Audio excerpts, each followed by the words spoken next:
जोरू का गुलाम। एक बार की बात है, राजा अकबर और बीरबल दरबार में बैठे कुछ अहम मामलों पर चर्चा कर रहे थे। तभी बीरबल ने अकबर से कहा, मुझे लगता है कि ज्यादातर पुरुष जोरू के गुलाम होते हैं और अपनी पत्नियों से डर कर रहते हैं। बीरबल की यह बात राजा को बिल्कुल भी पसंद न आई। उन्होंने इस बात को अब विरोध किया। इस पर बीरबल भी अपनी बात मनवाने पर अड़ गए। उन्होंने राजा से कहा कि वे अपनी बात को सिद्ध कर सकते हैं, मगर इसके लिए राजा को प्रजा के बीच एक आदेश जारी करवाना होगा। वह आदेश यह था कि जिस पुरुष के अपनी पत्नी से डरने की बात सामने आएगी, उसे दरबार में एक मुर्गी जमा करानी होगी। राजा बीरबल की इस बात पर तैयार हो गए। अगले ही दिन प्रजा के बीच आदेश करवाया गया कि अगर यह बात सिद्ध हो जाती है कि कोई पुरुष अपनी पत्नी से डरता है, तो उसे दरबार में आकर बीरबल के पास एक मुर्गी जमा करवानी होगी। फिर क्या था, देखते ही देखते बीरबल के पास ढेरों मुर्गियां इकट्ठा हो गईं और सैकड़ों मुर्गियों महल के बगीचे में घूमने लगी।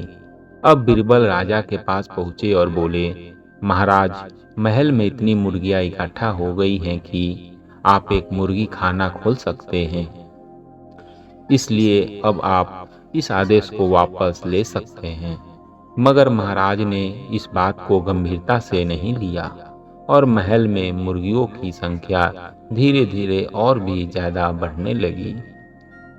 इतनी अधिक मुर्गियां महल में जमा हो जाने के बाद भी जब राजा अकबर बीरबल की बात से सहमत नहीं हुए, तो बीरबल ने अपनी बात सिद्ध करने के लिए एक नया उपाय निकाला।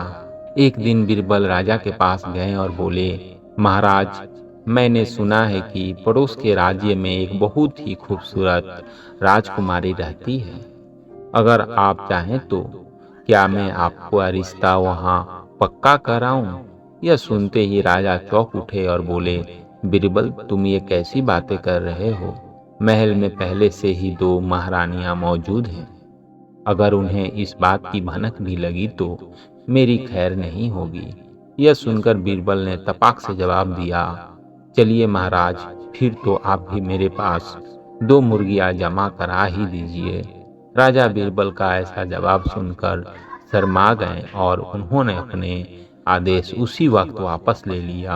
अकबर बीरबल की इस कहानी से हमें यह शिक्षा मिलती है कि बातों की चतुराई से हमें किसी भी बात को मनवा सकते हैं। जरूरत है तो बस बीरबल की तरह चतुराई से अपना पक्ष रखने की। दोस्तों, ऐसे ही मजेदार कहानियाँ सुनने के लिए इस चैनल को सब्सक्राइब कीजिए, साथ ही घंटी को दबाएं ताकि जब भी कोई नई कहानी आए तो आप तक पहले पहुंचे।